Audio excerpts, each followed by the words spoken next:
Olá, sejam bem-vindos à MF3, Escola de Filosofia. Sexualidade masculina é um tema que habitualmente não comento aqui no meu canal, nesta perspectiva filosófica. A sexualidade masculina nos interessa, a nós homens, e também é do meu interesse como professor de filosofia da educação, ou mesmo de outras matérias ligado à educação. O tema da sexualidade ele é muito importante. Quem acompanha a gestão, por exemplo, de escola infantil, tanto a tradicional creche e depois a educação infantil, antigamente a primeira e a quarta série, portanto aí dos 2 anos aos 10 anos de idade, é um tema extremamente importante ser tratado de um ponto de vista profissional. Mas hoje eu quero falar mais na perspectiva da sexualidade masculina e como nós aprendemos a nossa sexualidade. Aprendemos de modo muito equivocado, no geral. Culturalmente, aprendia-se outrora nas revistas de mulheres peladas, como se dizia, nos calendários, e uma certa cultura extremamente machista, que se disseminava de modo informal, não explícito, por vários círculos de presença masculina. Este tema, portanto, quando não se fala dele, quando não se trata dele de um modo mais sistemático, acaba dando espaço para essa perspectiva que hoje nós temos falado mais, temos condições de falar mais do equívoco que é esta cultura. Uma cultura que nos coloca num lugar, enquanto homens, numa perspectiva que desconsidera por completo a perspectiva, por exemplo, feminina, e não só isso, mas coloca o corpo feminino como um objeto a ser utilizado sem uma perspectiva de interação entre nós, homens, com o feminino. Essa educação informal também cria um desconhecimento do ritmo e dos processos do corpo feminino, pensando aqui numa questão hipotética do homem, né, hétero, e sobre essa chave que hoje estou a tratar sobre o tema, nós, portanto, deixamos muito a desejar. Numa análise pessoal, é possível notar rapidamente que não entendemos propriamente de como fazer esta interação de modo adequado com nossas companheiras. Com um certo custo ao longo do percurso, após estudar um pouco mais teoria e também conseguir interagir especificamente com pessoas específicas, é que nós vamos descobrindo o quanto nós deixamos de saber no processo, sobretudo na parte mais juvenil da nossa vida. Como nós desconhecíamos propriamente esta outra dimensão do feminino, que funciona num outro ritmo, numa outra perspectiva em relação a nós. Então, falar sobre o tema e propiciar conteúdo que chame a atenção para isso é um primeiro passo. E é um primeiro passo nessa perspectiva aqui que eu me disponho a falar, que é a do homem hétero que se relaciona com a mulher. E isso não quer dizer nenhuma outra problemática, as outras opções, as outras orientações. É que, efetivamente, temos tido grandes avanços no debate da sexualidade em todas as dimensões, inclusive a dimensão de se perguntar o que então é ser um homem hétero. E podermos falar disso também, porque todo homem hétero, ou uma parte desses homens, tem se dado conta em nossos dias, eu, amigos meus próximos, professores, que efetivamente nós não entendemos do assunto, não entendíamos do assunto. E precisamos conversar, precisamos falar disso. Tem surgido grupos de homens que falam de afetos, exatamente como um cultivo, uma reeducação, uma desconstrução de uma masculinidade que no clichê se chama masculinidade tóxica, mas que nós nos damos conta que nós também não queremos essa masculinidade que certamente era referência na nossa infância, adolescência e que de certa maneira nos marcou aos nossos dias.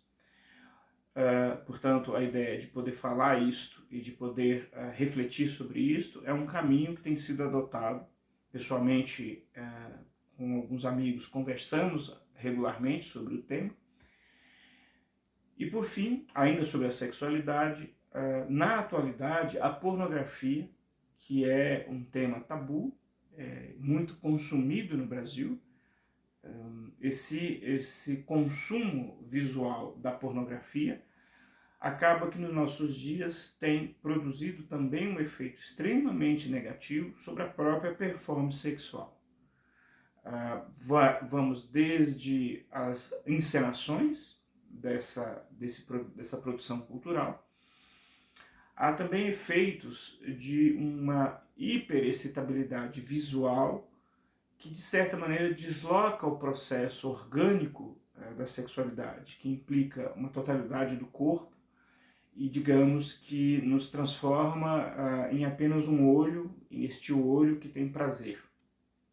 Isso também é possível, pessoas que tenham prazer com o olho, mas no caso especificamente da produção cultural da pornografia, ela produz pelo menos dois grandes efeitos.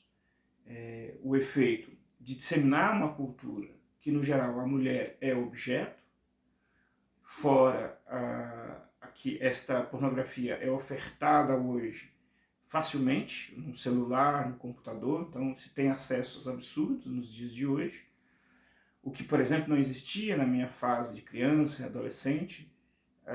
A revista, o calendário era um negócio muito escasso, você não tinha acesso a ele numa quantidade de tempo que hoje se tem acesso. Então, esse conteúdo, por estar tão acessível, ele tem marcado a juventude sobre o que é sexualidade.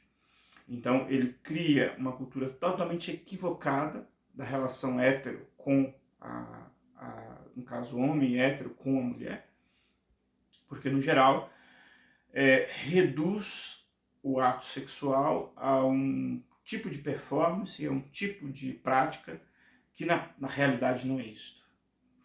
Desconsidera a mulher, desconsidera o tempo da mulher, o ritmo da mulher e uma série de outras coisas.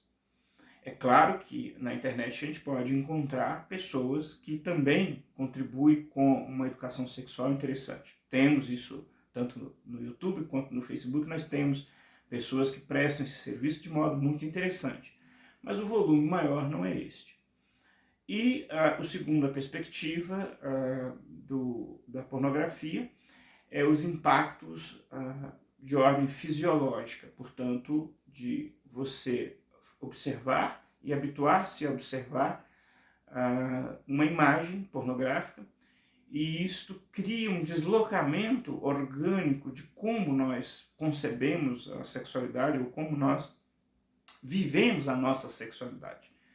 Essas duas perspectivas são bem equivocadas e esse vídeo, provavelmente farei outros, tratando da necessidade deste homem hétero pensar e produzir conteúdo e distribuir conteúdo que realmente possa falar de modo mais saudável sobre o que é a sexualidade, sobre o que é ser um homem hétero. Né? Esse papel, sobretudo para as gerações mais novas, poderem entender que ser homem é possível ser, mas essas referências habituais que nós temos em volume de oferta muito mais, em geral, é bem tóxica, e muito pertinente tem sido as denúncias de todos os movimentos minoritários que se têm aparecido e que denunciam exatamente esta perspectiva masculina totalmente desagradável. Pessoalmente, eu concordo com isso e comento com alguns amigos próximos da necessidade exatamente de nós, homens, exatamente construir um debate e uma cultura que cultive uma perspectiva masculina que nós mesmos desejamos. Nós, mesmo homens héteros, temos a plena noção de que não desejamos ser homens machistas, com piadas imbecis, com piadas homofóbicas, quer dizer, existe aí um conjunto de coisas que não nos sentimos bem. E falta, de certa maneira, uma reflexão sobre isso, que fale sobre esse homem hétero e que esse homem que possa pensar isso, possa realmente se deslocar para uma nova perspectiva de ser masculino, de ser hétero, e que nesse sentido todas as denúncias de outros grupos, digamos assim, são pertinentes e funciona como uma denúncia de que não vai bem isso, que nós mesmos sabemos que não vai bem. Enfim, por hoje é só. Muito obrigado pela sua atenção e até um próximo vídeo extemporâneo como este.